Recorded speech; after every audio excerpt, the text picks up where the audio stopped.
I hope the Board of Veterans Appeals is listening. I know you're probably not. And I certainly hope ROs and DROs are listening. I want to talk about three things on reductions. ROs, do you pay attention to how many times the Board of Veterans Appeals reverses your reductions? I know in our cases, nearly 100% of the time.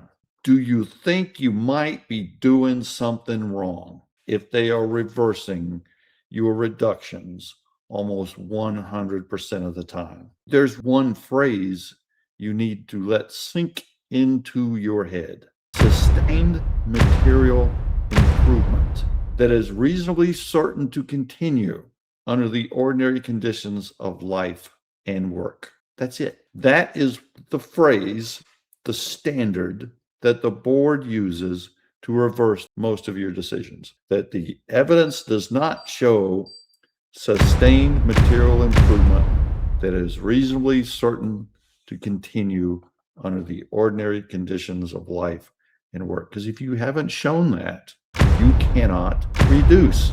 That gets me to my next topic. You're not rating the case when you're reducing somebody. You're not doing it for the first time.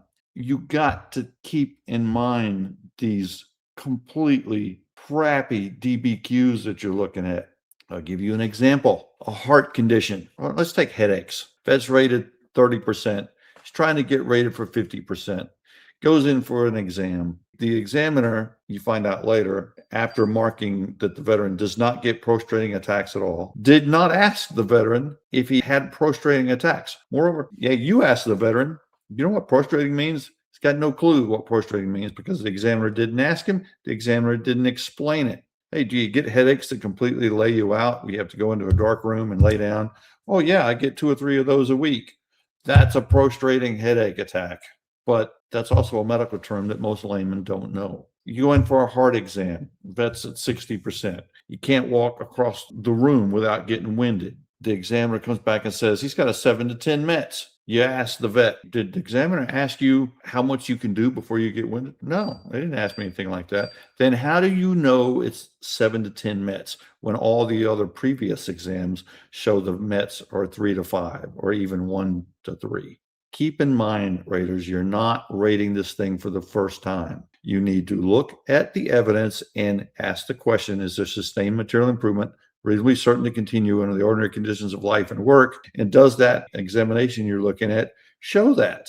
And is it possible that in some of these higher risk reductions, like headaches and heart disease, that the examiner is actually explaining that to them? Because they're not. And we're going to get that reversed almost all the time. And the last thing I want to say is you cannot take money away from veterans when you reduce them because you're suggesting their disability improved in the severity. I had a hearing a couple of weeks ago. There was a legitimate reduction. They had the vet rated for 2 10% of a shoulder, the 2 different codes. They weren't supposed to rate it that way. They had to take one of them away. Wasn't going to change anything going backwards, but it would have changed something had they retroactively reduced it, which they tried to do.